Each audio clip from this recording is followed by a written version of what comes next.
편의점이나 어느 마켓에서 80% 세일만 한다는 이야기, 또 어느 브랜드가 좀처럼 세일하는 브랜드가 아닌데 파격 세일을 한다라는 이야기를 알고 있으면 우리는 친한 사람들에게 또 막 얘기를 해줍니다. 좋은 기회야, 정말 찬스야 라고 이렇게 알려주죠.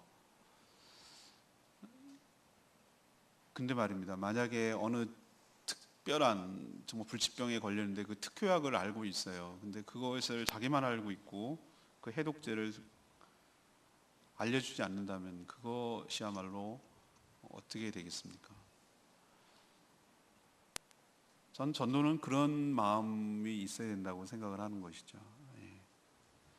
자신도 거저받았으니 거저 나눠줘야 되는 마음이 필요하다는 겁니다. 오늘 길게 읽었습니다만 지금 북이스라엘 사마리아 성에서 일어나는 비극적 사건을 배경으로 하고 있어요. 아람 군대가 옆에 있는 아람 군대, 지금으로 치면 시리아입니다. 시리아, 다마스커스를 수도로 하고 있는, 그때는 아람이라고 불렀고 요즘은 시리아라고 부르는 그 나라랑 북이스라엘은 국경을 맞대고 있기 때문에 지금도 서로 전쟁을 하고 으르렁거리고 있죠.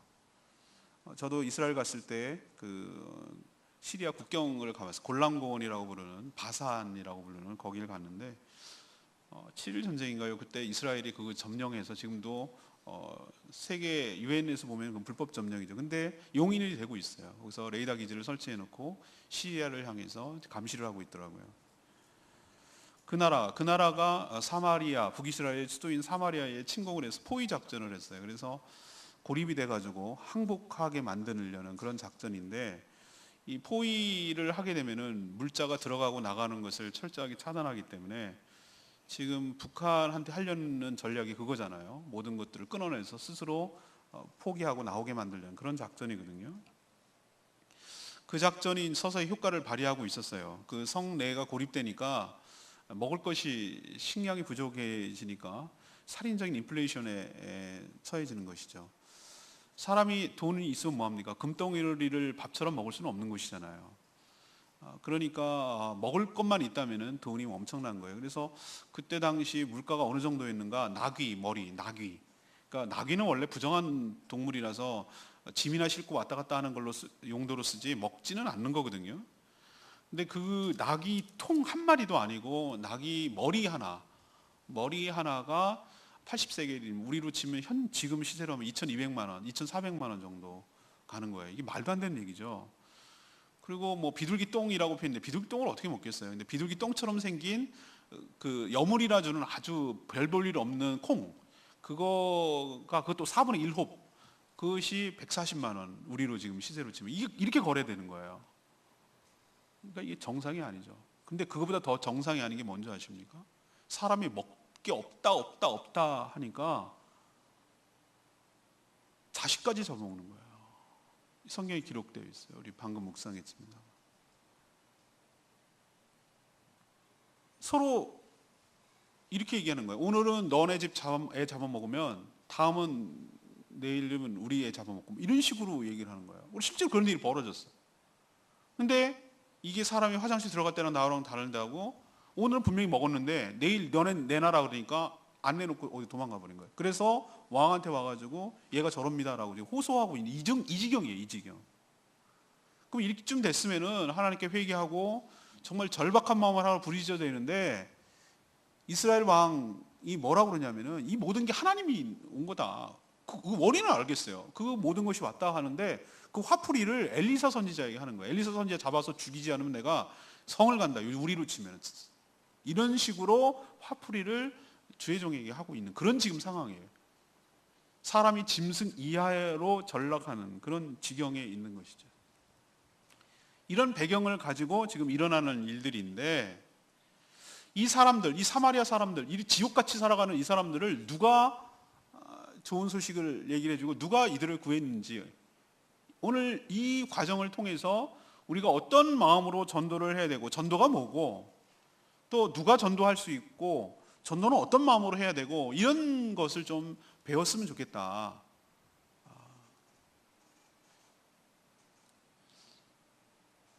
저는 말씀을 전할 때 오늘은 이번에는 틀림없이 전도에 대해서 얘기를 해야지 뭐 이런 마음으로 한 적이 단 한 번도 없어요.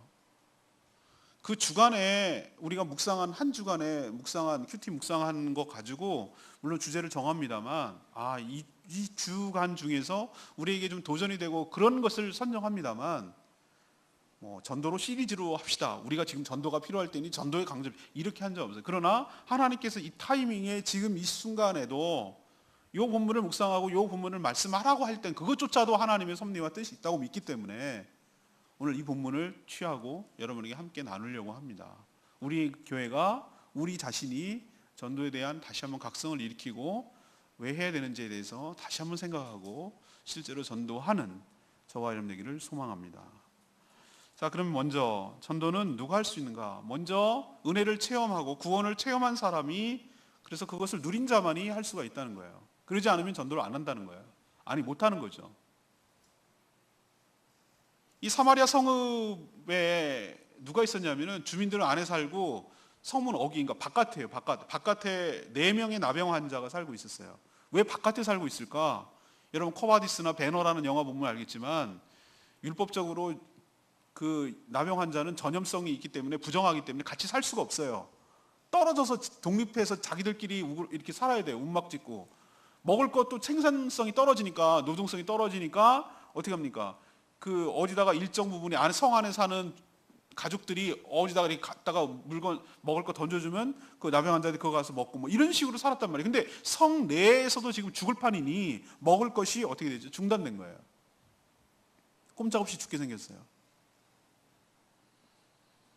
이들은 성 안에서 아람 군대의 보호를 받지도 못해요. 성 바깥에 내쳤지 먹을 것도 없게 됐지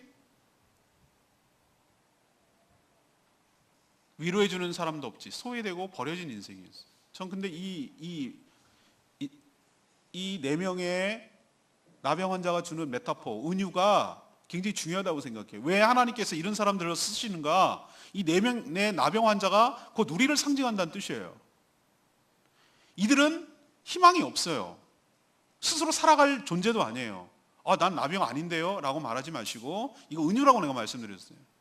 우리는 죄와 사망이라는 치명적인 곳에 살기 때문에 누군가가 건져주지 않으면 누군가가 도와주지 않으면 그들을 살려주지 않으면 그들 스스로는 살 수 없는 존재라는 의미에서 같다는 거예요. 본질적으로. 그럼 시간이 지나면 해결되는가? 아니요. 시간이 지나면 죽는 거예요. 시간이 지나가면 지나갈수록 더 고통스럽게 죽어가는 것이 우리의 모습을 잘 그려낸 우리의 실존을 잘 보여주고 있는 상징적인 우리단 얘기죠. 이 4명의 환자가 소외되고 버려지고 이런저런 상처와 죽어가는 그런 존재라는 것을 성경은 얘기를 하고 있는 것 같아요.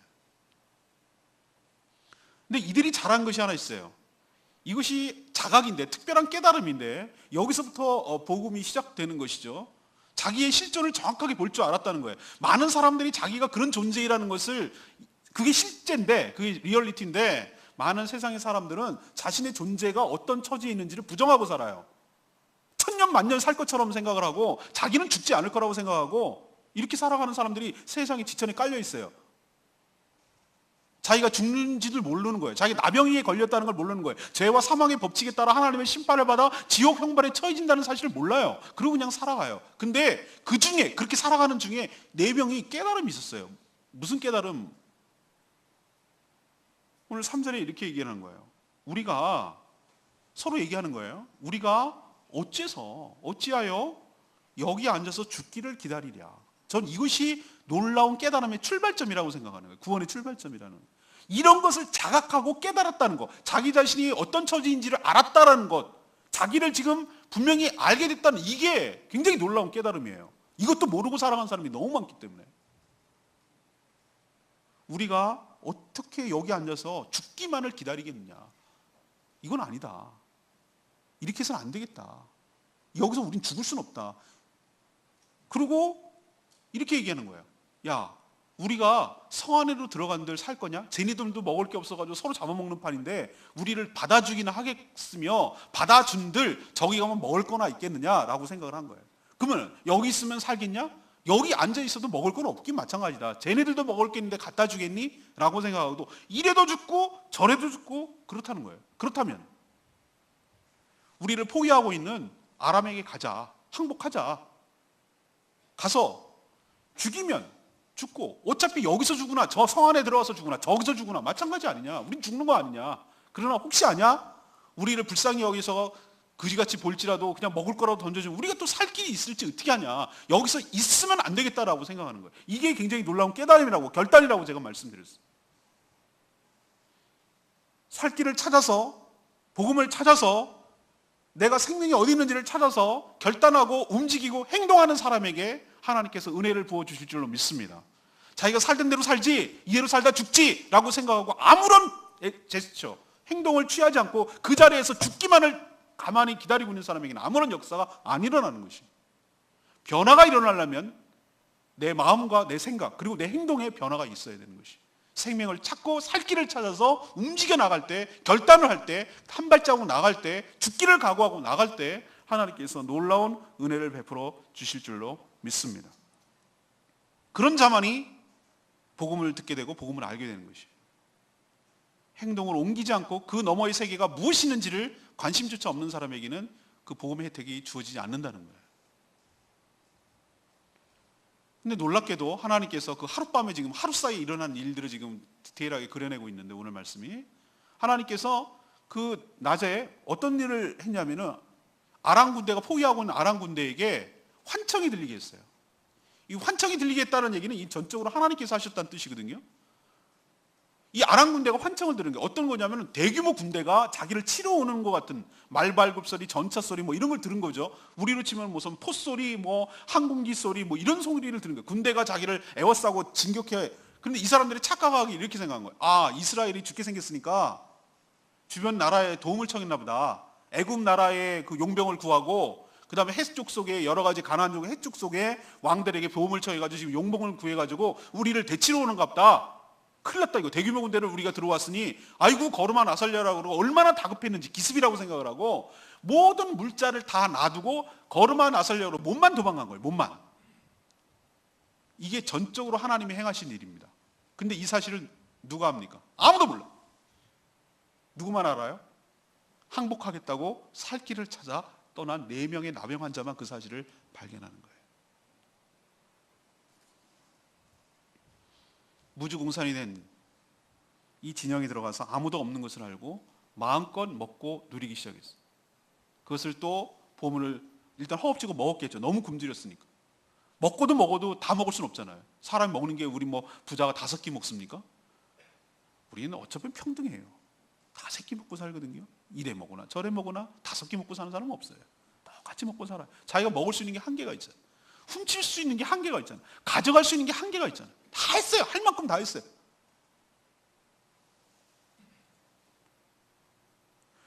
저는 오늘 첫 번째로 어떤 사람이 복음을 전할 수가 있는가라는 것은, 첫 번째는 살 길을 찾아서 믿음을 가지고 이렇게 살아서는 안 되겠다라고 판단을 하고 결단을 하고 나간 자만이 놀라운 은혜를 누리며 그 길을 찾게 될 줄로 믿습니다. 그리고 먼저 은혜를 경험한 자만이 확신이 생길 줄로 믿습니다. 경험을 하지 않는 자는 확신이 생길 수가 없습니다. 왜? 남 얘기처럼 들리거든요. 저희 할아버지께서, 증조 할아버지가 우상을 섬기는 집안이었는데 아주 골수, 몸이 아프셔서 부흥사경에 가셨어요. 주변의 얘기를 듣고 병이 낫는다는 얘기를 가셔서 병은 낫지는 않으셨어요. 근데 은혜를 받으셨어요. 돌아오시면서 결심을 하셨어요. 나와 우리 자손이 잘 살 길은 예수 그리스도를 믿는 것이다. 위대한 결심을 하고 결단을 하셔서, 그래서 그때부터 집안에 엄청난 반대도 부르시고 예수를 믿었어요. 살 길을 찾아 나섰고 찾아 나선 자에게 은혜를 주셨어요. 건강이 아니라 생명을 주셨어요. 영생을 주셨어요. 예수를 주셨어요. 그래서 그것으로부터 시작해서 저희 아무도 믿지 않는 집안이었는데 할아버지로부터 시작을 해서 할아버지들의 조카들, 저로서는 당숙이죠.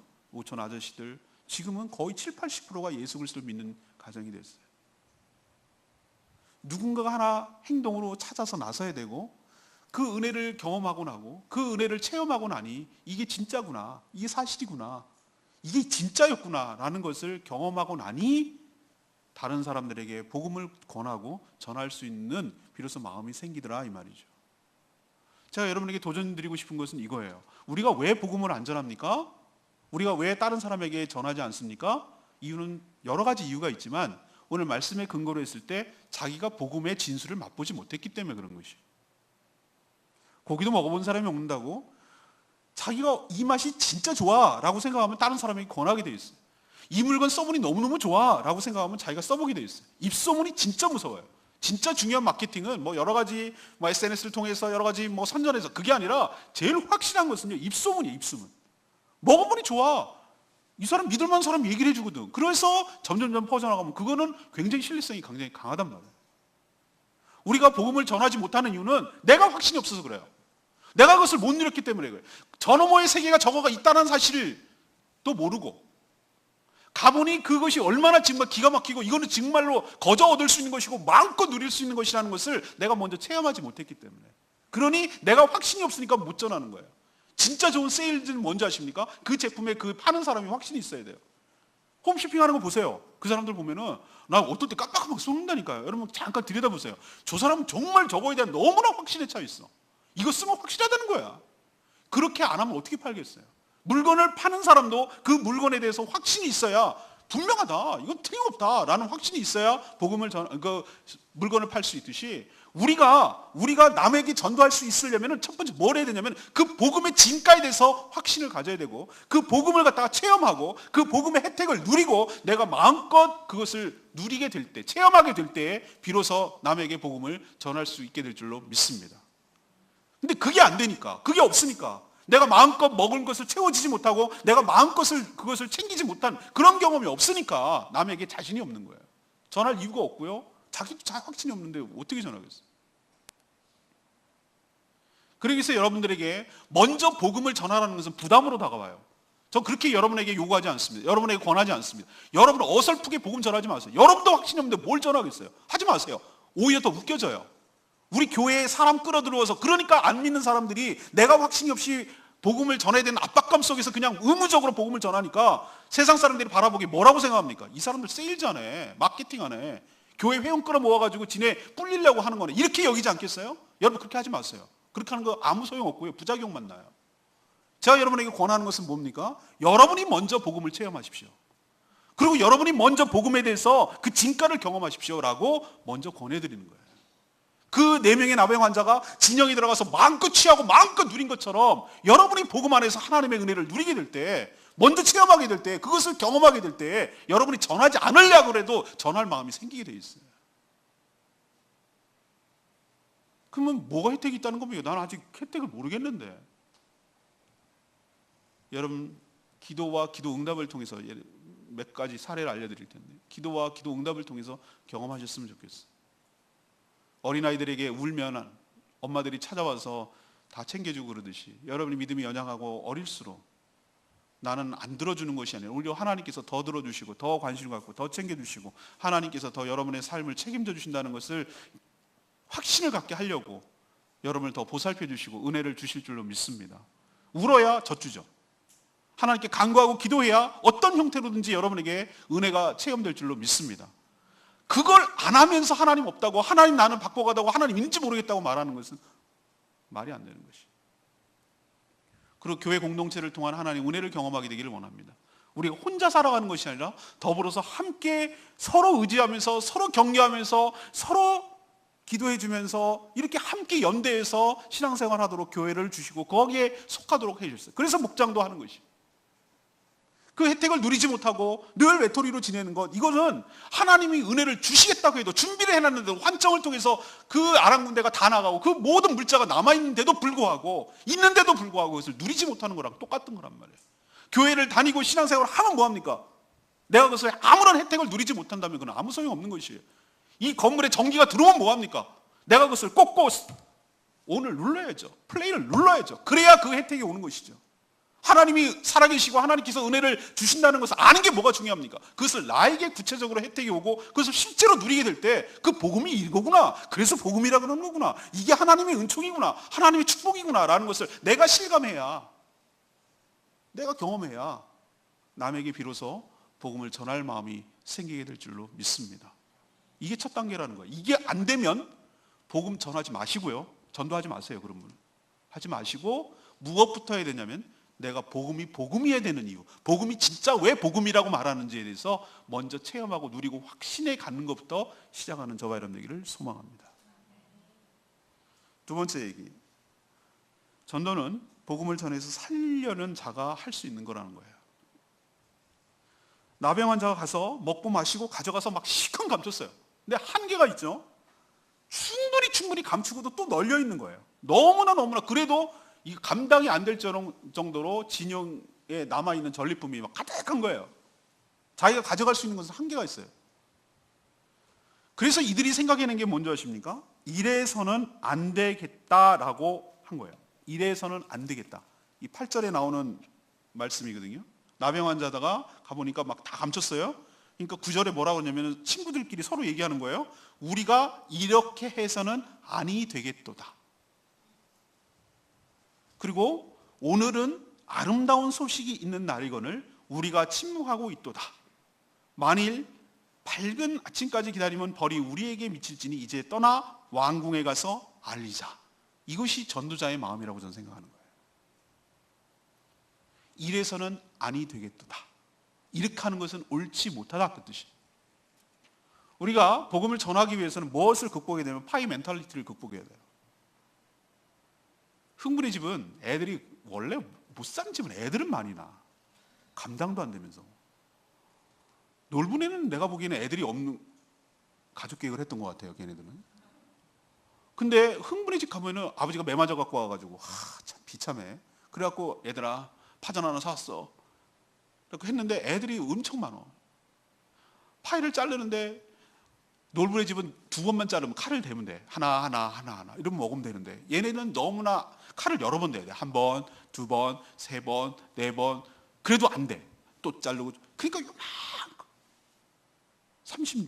32분의 1 뭐 이렇게 나오는 거예요. 그거 먹으니 애가 성이 차겠어요. 아빠 쳐다보고 또 있는 거예요. 우리가 파이 멘탈리티를 극복해야 된다는 얘기는 그거예요. 하나님께서 하나님을 내 수준으로 생각을 하는 거예요. 하나님께서 여기에게 축복 주면 나는 뭔가 결핍되고 거기 부족해가지고 이쪽에 집중하다 보면 나는 좀 소외되고 그럴 거라고 생각해요. 하나님의 축복은 목사님 같은 분, 뭐 선교사님 같은 분, 하나님을 잘 믿고 이런 분들에게만 임하는 거고 나 같은 별 볼일 없는 초신자들에게는 임하지 않는다고 생각을 하는 거예요. 이게 파이 멘탈리티. 그리고 나에게 주면은 저 사람에게 없고 저 사람에게 주면 나에게 부족할 거라고 생각하는 거예요. 이거를 극복 못하는 거예요. 하나님의 자원이 한계가 있다고 생각하는 것을 극복하지 못하는 한 전도를 못해요. 근데 보세요. 이들이 처음에 극복하지 못했어요. 그래서 막 챙기기 시작하는 거예요. 막 누리고 먹고 일단 자기가 충족돼야 되는 것이. 우리가 남에게 복음을 전할 때는요, 쌀뚜기에서 의심이 난다고 자기가 충분히 채워지지 않으면은 남에게 전할 마음이 안 생긴다니까요. 자기가 충분하다고 생각할 때, 자기가 그래도 남는다고 생각할 때, 그래도 널려 있고 내가 갖고 있는 거 가지려는 것은 한계가 있고 더 가질 수도 없다라고 생각할 때, 더 이상 불필요하다고 생각할 때, 나는 충분하다고 생각할 때, 그때 남들이 보이기 시작하는 것이. 자기가 챙기긴 챙겼는데 그래도 널려 있는 전리품을 보면서 야, 이래서는 안 되겠다라고 판단한 거예요. 사랑하는 여러분, 하나님께서 여러분들에게 충만한 은혜를 부어주셔도 그래도 하나님의 은혜는 남아 돌고 있는 줄로 믿습니다. 무한대를 600억으로 나눈들 역시 무한대예요. 무한대를 무엇으로 나눈들 무한대입니다. 하나님께서 여러분들 한 사람을 책임져 주는 거, 모든 사람을 책임져, 그게 부족할까? 하나님께서는 충만하게 다 내려주셔도 그래도 남아도는 하나님 은혜가 여전히 남아있을 줄로 믿습니다.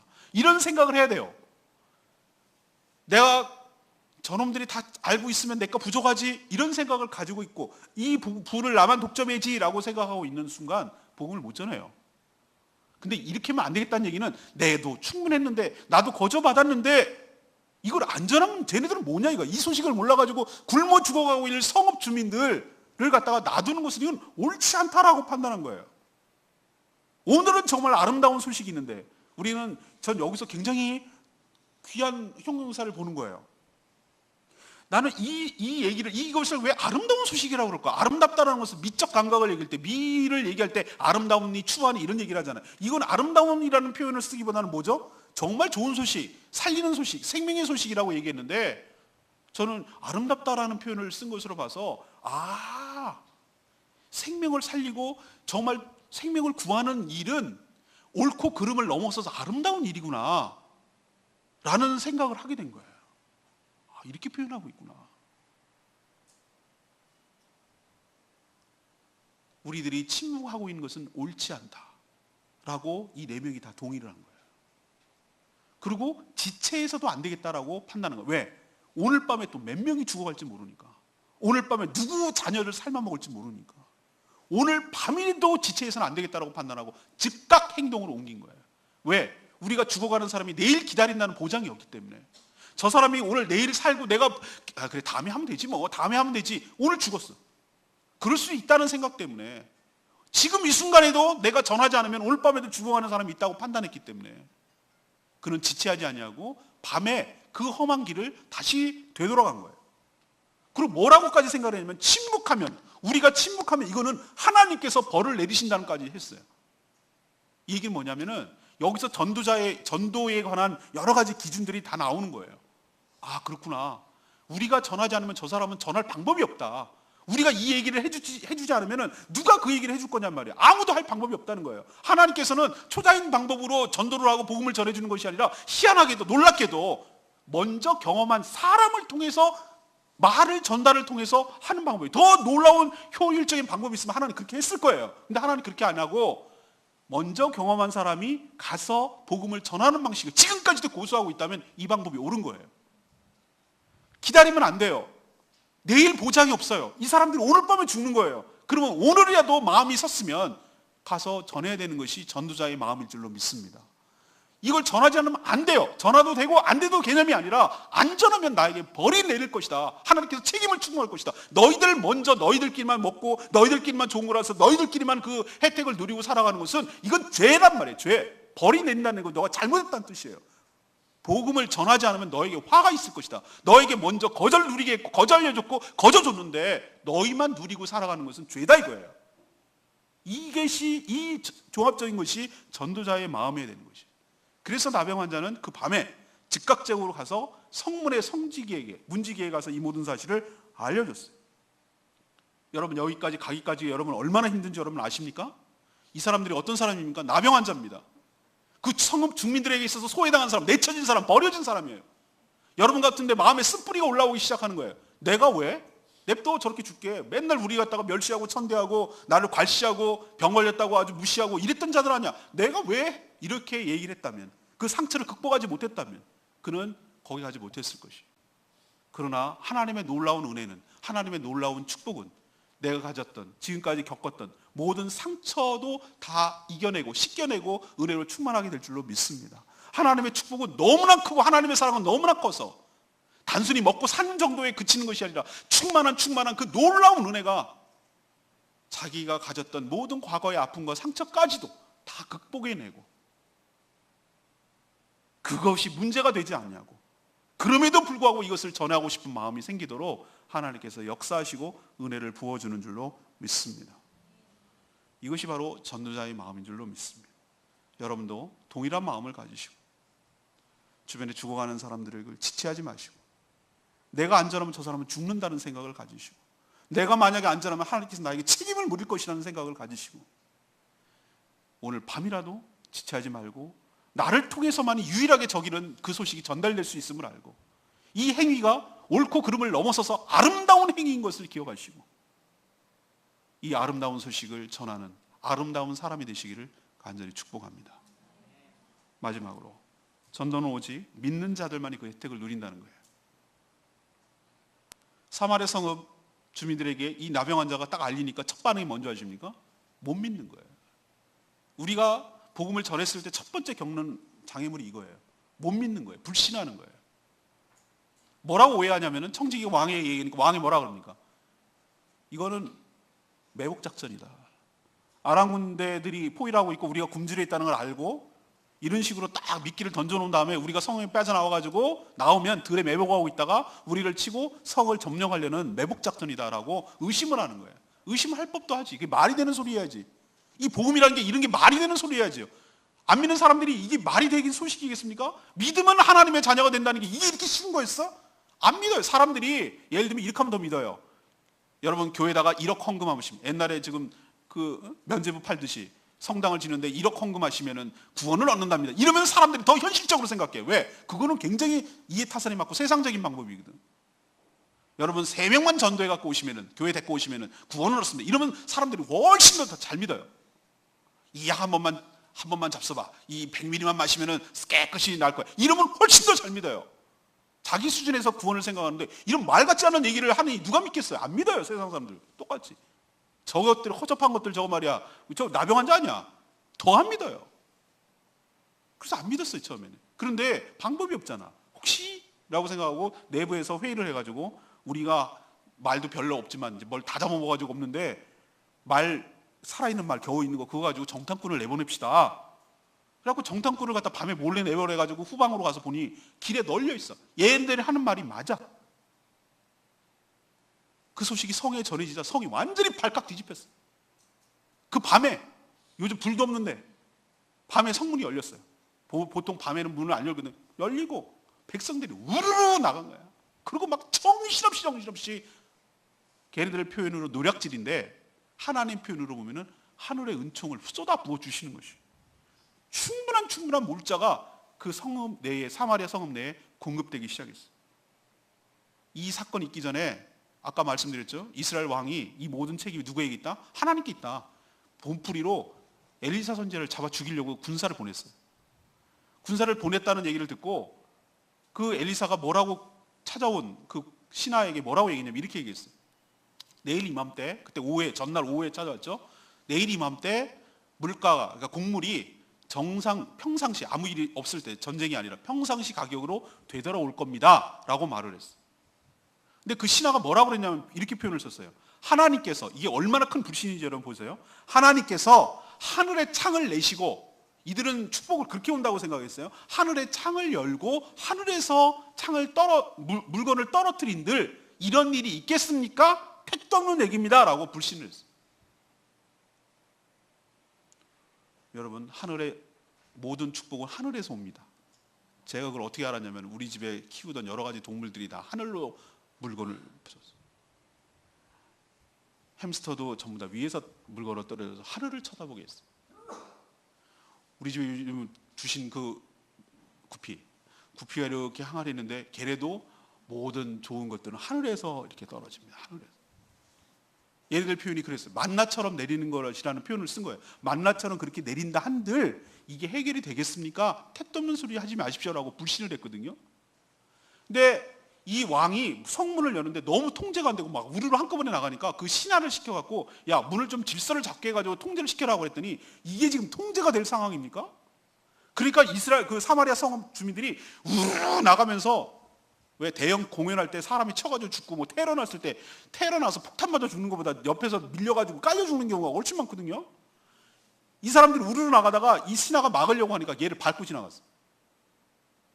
근데 이 엘리사가 이 신하에 대해서 예언한 것이 있어요. 그래? 너의 불신의 대가를 치를 건데 네가 곡식 물가가 정상으로 돌아오게 되는 것을 보게 될 거야. 그러나 너는 그것은 먹지는 못할 거야. 이것이 하나님의 심판의 사인이라는 거예요. 이게 뭐죠? 정상적으로 돌아오긴 돌아올 건데 너는 그 혜택을 누리지 못할 거야 라는 뜻이거든요. 아니나 다를까, 우르르 뛰어나가면서 밟혀서 죽었어요. 하나님의 예언, 하나님의 말씀을 불신하고 그 복음을 갖다가 멸시한 자는 죽었어요. 그러나 복음을 듣고 우르르 나가서 들판에 널려있는 하나님께서 내려놓고 남겨두신 그 모든 혜택을 누린 자는 살았어요. 여기서 우리에게 중요한 시사점을 주는 것이에요. 무엇인가? 우리도 똑같이 복음을 던지고 전합니다. 그러나 그것을 받아들여서 수용해서 그것을 신뢰하고 믿고 행동으로 옮긴 자는 그것이 혜택이 있고 그 믿음대로 될 것이지만, 그것을 불신하고 여전히 거부하는 자에게는 그 불신 자체가 죄이고 그 불신 자체가 혜택을 누리지 못하는 것이죠. 그러니까 우리 책임이 아니에요. 우리는 뭘만 하면 되는 것이냐면은 이 얘기를 하면 되는 것이, 엘리사나 그 4명의 나병 환자처럼 여기 가면 살 수 있습니다. 주 예수 그리스도를 믿으면 살 수 있습니다. 하나님께로 전향하십시오. 하나님께로 돌아오십시오. 하나님의 방법을 신뢰하십시오. 하나님께서만이 여러분을 살릴 수 있습니다라고 외치고 알리기만 하면 돼요. 그것을 받아들이느냐 안 받아들이느냐는 그 사람들의 몫이에요. 여러분에게 책임을 안 물어요. 그러나 이 사실을 자기만 갖고 있고 알리지 않으면 그 책임이 여러분에게 있는 것이에요. 그 나머지 결과는 하나님께 맡기세요. 그리고 여러분이 할 도리를 하세요. 그것이 하나님의 계획이고 하나님이 세우신 방법입니다. 오늘 말씀을 정리하면, 저는 구원의 원리, 이 오늘 스토리를 쭉 얘기하면서 여기서 구원의 원리도 또 전도의 원리도 옛날이나 지금이나 저는 동일하다고 생각해요. 어떻게 하면 구원을 얻습니까? 라는 부분도 여기 녹아 있고, 그럼 어떻게 하면 전도를 합니까? 라고 하는 원리도 여기 안에 다 스토리 안에 들어있어요. 그렇다면 우리가 나병 환자가 한 일이 뭐가 있습니까? 어차피 이래 주구나 저래 주구나 생각했죠. 그러나 살 길을 찾아 나왔을 때 하나님께 놀라운 은혜를 주셨죠. 거저 주셨죠. 공짜로 주셨죠. 은혜로 주셨죠.